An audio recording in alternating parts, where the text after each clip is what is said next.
तो भाई ये जो एगेट आर्क है लगता है भाई काफी ज्यादा अपने एंड पे होगी, क्योंकि लगातार में यही रिमाइंड कराया जा रहा है कि भाई ये सब चीजें जो हम देख रहे हैं वो एगेट आर्क का क्लाइमैक्स है, जहां चैप्टर 1093 और इवन 1096 के वीकली शोनन जंप के कमेंट्स में हमें यही देखने को मिला कि भाई ये सब चीजें जो हो रही हैं वो असल में एगेट का क्लाइमैक्स सीन है। वेल गॉड वैली का एक फ्लैशबैक दिखाना और कुमा के लिए भाई जो रिस्पेक्ट है वो नेक्स्ट लेवल पे ले जाना, अगर ये क्लाइमैक्स नहीं होता तो और क्या होता। लेकिन भाई जैसा कि सब लोग कहते आ रहे थे कि मे बी चैप्टर 1100 के अंदर हमें भाई एंट्री देखने को मिल सकती है ड्रैगन की, तो भाई लगता है ये सपना अपना काफी जल्द पूरा होने वाला है, क्योंकि इस चैप्टर में ड्रैगन तो है ही बट उससे रिलेटेड काफी चीजें रिवील हो गई हैं, जिसपे भाई काफी टाइम से थ्योरीज बन रही थी। क्या ड्रैगन एक फॉर्मर मरीन है? सो यस भाई, इस चैप्टर में कंफर्म हो गया है कि जो ड्रैगन है वो पहले मरीन्स का एक मेंबर था, जहाँ पे उसने नेवी इस वजह से छोड़ी क्योंकि नेवी में जस्टिस का कोई रोल नहीं था, क्योंकि भाई सबको पता है कि जो गवर्नमेंट है या फिर नेवी है वो पूरी करप्ट है। और हम ये भी जानते हैं कि ड्रैगन को वॉर बिल्कुल पसंद नहीं थी, क्योंकि ये चीज डॉक्टर वेगाबंग ने चैप्टर 1066 के अंदर खुद क्लियर करी थी।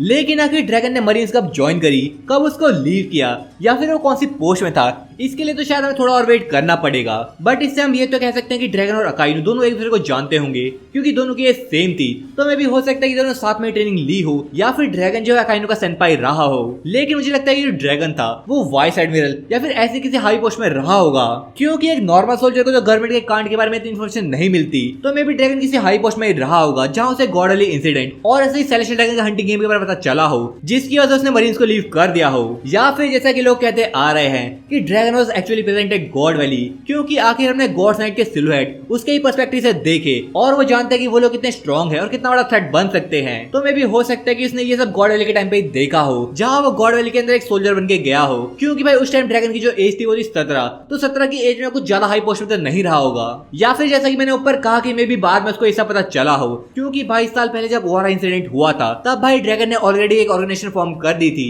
जिसका नाम था फ्रीडम आर्मी, जिसका मेन काम बस लोगों को फ्रीडम प्रोवाइड करना था। जिसका भाई एक एग्जांपल तो हमें इस चैप्टर के अंदर मिलेगा भी, क्योंकि सालों पहले जो सोलबेट किंगडम हुआ करता था उसका राजा काफी लालची कह लो या फिर टायरेंट रूलर कह लो, वो हुआ करता था, क्योंकि इसने अपने किंगडम के लोगों से काफी ज्यादा अमाउंट में टैक्स लेना चालू कर दिया था, ताकि वो गवर्नमेंट को हेवनली ट्रिब्यूट पे कर सके। जहां उस राजा ने सोलबेट किंगडम को 2 पार्ट में डिवाइड कर दिया, क्योंकि ऐसा करने से तो थोड़ा हेवनली टैक्स कम देना पड़ता, जहां एक साइड अमीर लोग रहते थे जिनको गवर्नमेंट प्रोटेक्ट करेगी, और वहीं दूसरा एरिया स्लम्स और आउटलॉ सेक्शन में चला गया था, जहाँ के लोगों को किसी तरीके की सुविधा और किसी भी तरीके की प्रोटेक्शन नहीं दी जाती थी, चाहे फिर वो लोग मरे लड़े या फिर कुछ भी करें। मान लो वो एरिया उस किंगडम में आता ही ना हो, और इसी आउटलॉ सेक्शन में कुमा जिनी के साथ रहा करता था। लेकिन भाई यही बात फ्रीडम आर्मी तक पहुंच चुकी थी, जिसकी वजह से उन्होंने सोलबेट किंगडम के ऊपर अटैक किया और वहाँ के टायरेंट किंग को डिथ्रोन कर दिया। और इस टाइम तक इवेंकॉफ ड्रैगन के साथ जुड़ चुकी थी, जिसके बाद भाई कुमा और गिनी भी फ्रीडम आर्मी के साथ जुड़ गए थे, जहाँ में भी कुमा को ड्रैगन ने वहाँ का किंग बनवा दिया हो। और शायद इसी वजह से लोगों को ये गलतफहमी है कि कुमा वो टायरेंट किंग था, क्योंकि मे बी ये बात कभी बाहर तक गई ना हो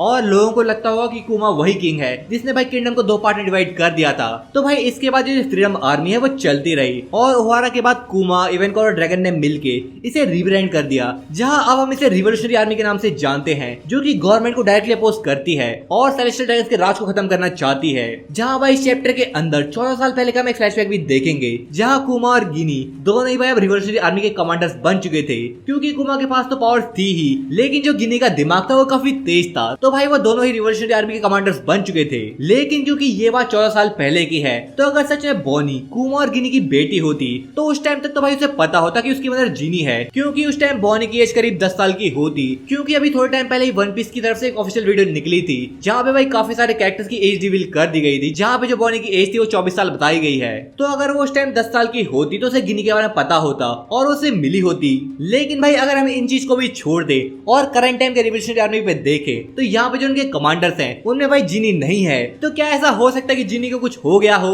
जिससे मुझे याद आया कि अभी तक मैंने आपको चैप्टर का टाइटल नहीं बताया है, तो भाई चैप्टर का जो टाइटल है वो है गिनी, क्योंकि भाई इस चैप्टर के अंदर हम देखेंगे कि असल में गिनी को किसी ने किडनैप कर लिया था, और ये बात अब ड्रैगन तक पहुंच चुकी थी, जहाँ गिनी को किडनैप करने वाला कौन है और आगे इसके साथ क्या हुआ ये तो हम नहीं जान पाएंगे। लेकिन एक असम्पशन यही है कि ये काम भाई और किसी का नहीं बल्कि गवर्नमेंट का होगा या फिर सेलेस्टियल ड्रैगन्स का होगा, क्योंकि भाई आखिर गिनी वो मास्टरमाइंड मास्टरमाइंड थी जिसकी वजह से गॉडल इंसिडेंट हुआ था। क्योंकि हमने पिछले चैप्टर में देखा था कि भाई गिनी ने पायरेट्स को इन्फॉर्म कर दिया था गॉडल के अंदर क्या हो रहा है, जिसकी वजह से गॉडल के अंदर रॉक्स और भाई रॉजर पहुंचे थे। तो जैसा कि मैंने अभी कहा कि 14 साल पहले का एक फ्लैशबैक है, तो भाई 14 साल पहले गिनी को किडनैप कर लिया गया होगा और मे भी हो सकता है कि गिनी अभी मर चुकी हो या फिर अभी भी वो जिंदा हो और भाई उसे मैजेस के अंदर कहीं कैद करके रखा हो। और शायद इसी की वजह से हमने कुमा को मैजेस की तरफ जाते हुए देखा, जहाँ भाई अकाइनो खुद कंफ्यूज था कि आखिर कुमा यहाँ पे क्यों आया है, आखिर वो यहाँ पे क्या ढूंढने की कोशिश कर रहा है। तो मे भी हो सकता है कि यहाँ पे कुमा गिनी को ही ढूंढने के लिए आया हो जो कि अभी भी जिंदा हो। और भाई जिस हिसाब से ये चैप्टर्स बढ़ रहे हैं, मुझे लगता है चैप्टर 1100 के अंदर कुमा की भी एंट्री हमें देखने को मिल सकती है, जहाँ पे मे भी ड्रैगन भी आएगा